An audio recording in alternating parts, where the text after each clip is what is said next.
কে কে দায়ী আমরা খুঁজে বের করছি, আজকের এপিসোডে প্রমাণ সহ সব দেখাই দেবো। তবে তার আগে আমাদের কিছু জিনিস আলাপ করা দরকার। প্রফেসর ইউনূসের সরকারকে আনকন্ডিশনাল সাপোর্ট দিয়ে গেছি বিগত কয়েক মাস ধরে, কিন্তু উনারা সেই সাপোর্টের মর্যাদা রাখেন নাই।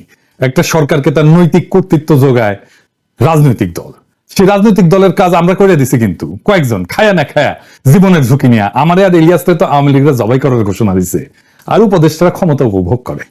আমি শুনি এই উপদেশটা এইটি উঠি যাচ্ছে দেশের বাইরে, কিন্তু এই প্রবাসীদের সাথে কথা বলার সময় হয় না উনাদের। আমি নাম কইলাম না, কেউ যদি বিদেশে আসিয়া প্রবাসীদের সাথে কথা না বলে, দেখা না করে, একেবারে ঠ্যাং ভেঙে লুলে করে ফেরত পাঠাবেন দেশে। কারে ছিলে ওরা সিন্নি খাইতেছে, ওই মোল্লা চিনলো না এখনো। যাই হোক, হামিদরে চলে যাইতে দেওয়া নিয়ে আমরা তো কাউ কাউ করিচ্ছি, কিন্তু তারে এই 9 মাস মুক্ত বিহঙ্গের মতো থাকতে কে দিছে, কেন দিল?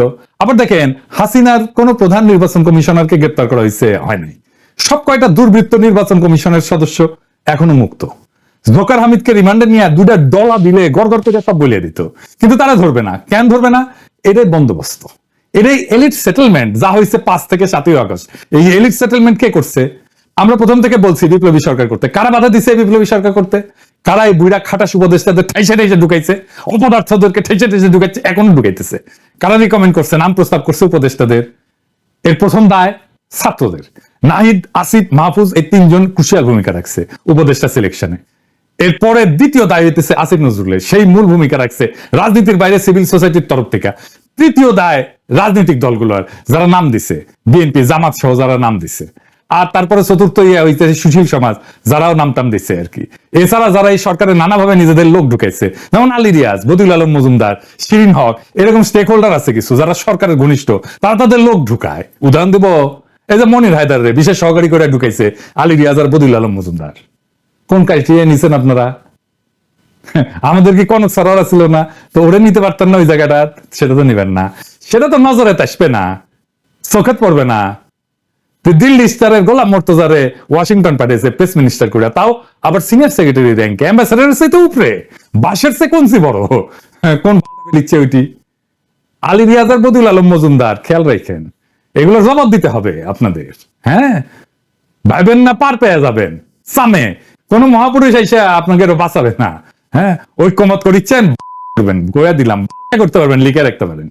আমি বলে খেয়াল করিচ্ছি, ওই যমুনার যায় যারা ঢুকিচ্ছে না, তাদের কারো কারো গোয়ার তেল জমিচ্ছে, তেল তেল এই তেল কেমনে বের করা লাগে আমি জানি।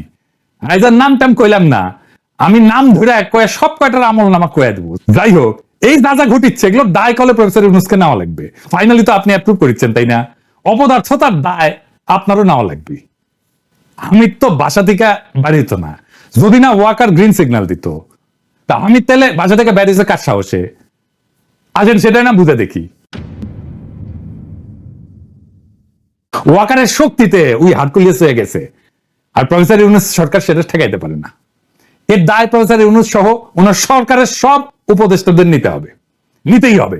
রাষ্ট্রের সরকার সবচেয়ে বড় রাজনৈতিক ইনস্টিটিউট, আপনার উপদেষ্টারা সব কয়টা অরাজনৈতিক, রাজনীতির কিছুই বুঝেন না, বুঝেন না আপনারা, কিন্তু ভাব দুজানির বেলা আম্বিয়া সব কয়টা। তাই রাজনীতিটা করিচ্ছে ওয়াকার, আপনারা তো রাজনীতি করবেন না, কোন করিছেন রাজনীতি করবেন না, বুঝবেনও না। আবার খায় এসেছে আপনাদের 5 বছর ক্ষমতার থাকবে, পাবলিকে আন্দাই দিবে 5 বছর। একেবারে পাবলিকের ডলা খাইতে না চাইলে ড্যামেজ কন্ট্রোলের জন্য আজকে হাসিনার সব কয়টা প্রধান নির্বাচন কমিশনারকে গ্রেপ্তার করেন, আর জনগণের কাছে মাপ চান হাত জোর কইরা, যে আমরা ভাল শুন, মাপ কইরা দেন। জুলাই চার্টার লেখার কথা ছিল কবে? 5 আর 6 আগস্ট 2024। ওই 2-3 দিন ধান্দা করেছে, কে উপদেষ্টা হবি, কে কোন মন্ত্রণালয় নিবি, কে কেমনে ধান্দা করবি, কে নায়ক হবি, কে মাস্টার মাইন্ড হবি। জুলাই চার্টার লেখা থাকলে প্রফেসর ইউনূসের হাতে একটা ম্যান্ডেট কাগজ ধরে দেওয়া যেত। এটা ছাত্রদের মনে হইলে ডিসেম্বরে গিয়া চোর পালাইছে, তখন বুদ্ধি বের হয়েছে, তখন চার্টার করা লাগবে। জুলাই আগস্ট বিপ্লবের সারা করেছে ছাত্ররাই আগে, আর কেউ না।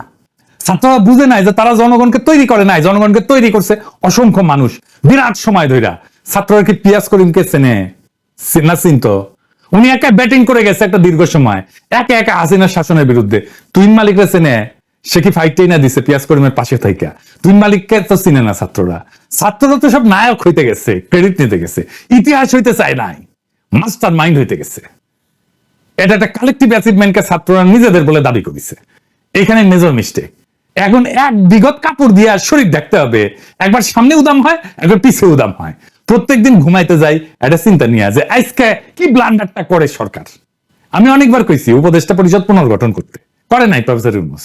যারাই যায় উপদেষ্টা পরিষদে তারা ক্ষমতা উপভোগ করা শুরু করে আর নিজের পছন্দ মতো লোক ঠাইসা ঠাইসা ঢোকায় আর ব্লান্ডার করে একটার পর একটা। আজেনারের মালকে দেখাই। জিএম কাদেরকে কার ইশরায় বাইরে রাখা হয়েছে?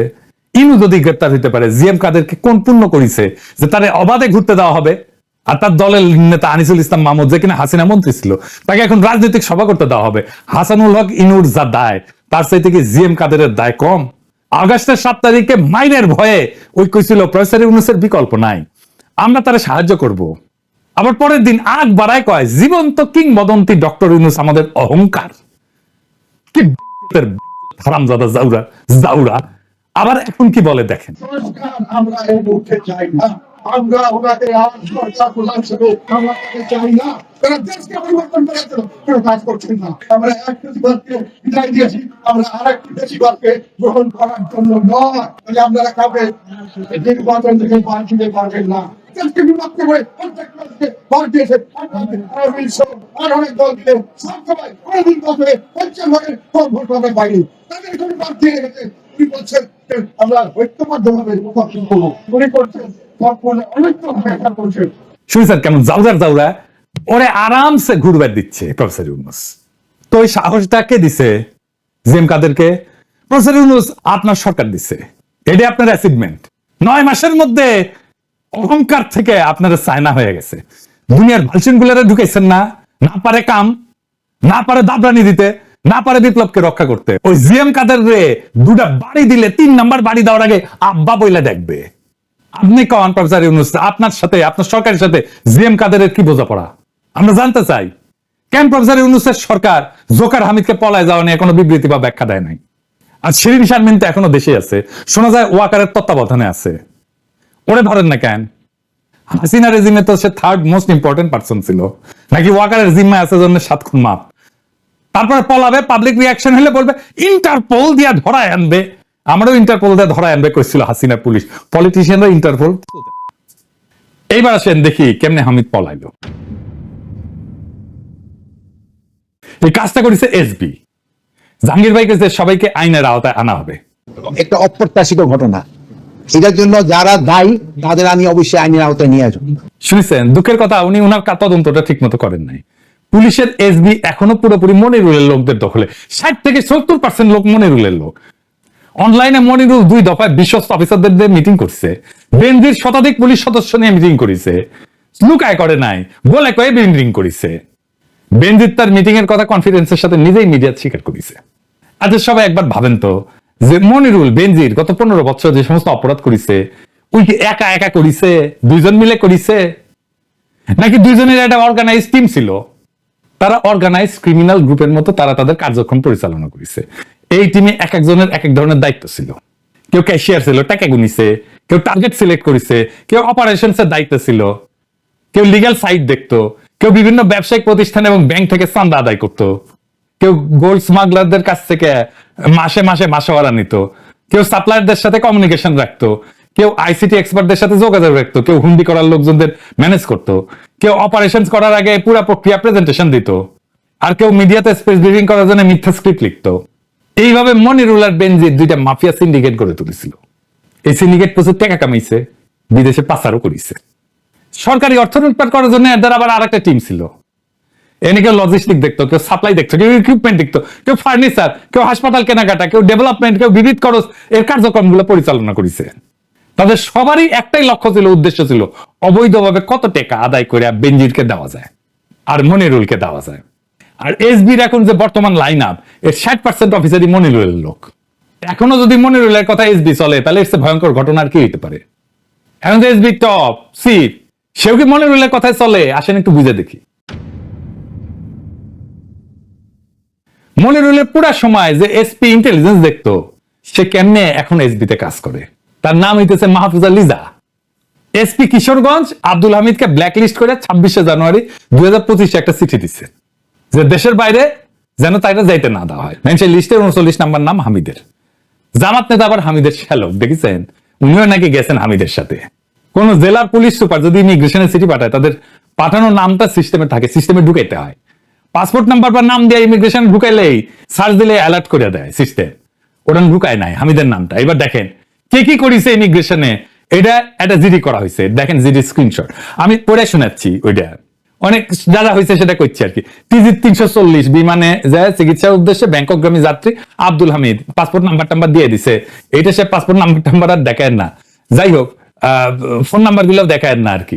তো ভিআইপি টার্মিনালে আসলে terminal incharge OC immigration alpha 11 স্যারকে অবগত করেন। আলফা 11 কে এটা হচ্ছে স্পেশাল সুপারিনটেন্ডেন্ট ইমিগ্রেশন অপারেশনস, নাম হচ্ছে আক্তার।